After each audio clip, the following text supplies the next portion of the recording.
is this thing right over here, because I remember back in 2016 and 2017 when I was trading, I would see gold push down, because those are the time when price was really pushing down on gold. Gold would push down and I would try to take buys. You know, I try to take buys because price has reached some sort of a support, and I would say, okay, you know what, this should work. I would take buys and I would just lose, you know, because I wasn't good at trading the trend. And in the beginning, that's perfectly fine, because whenever you're trying to take a look at the trend, you're looking at the trend, you're trying to see the areas of rejection. You know, it's very easy to say, just trade the trend, it's going to be happy, trend's your friend, but how to exactly trade the trend, that's a little bit different, you know, which we go in more detail in Market Fluidity University, stuff like that. But right over here, what we're going to discuss this. Okay, first things first. Price was consolidating here.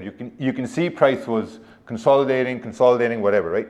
Consolidating right over here as well. No candle closed above this resistance here to the left hand side, right? No candle closed above that area. Then there was one candle, this one right here, which closed above this resistance.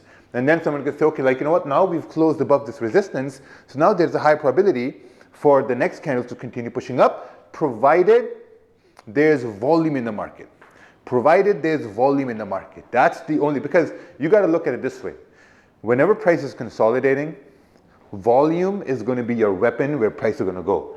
You know, next candle moves up. So this is the first scenario where the breakout is happening. Breakout happened where this candle broke the high and then we continue to push up.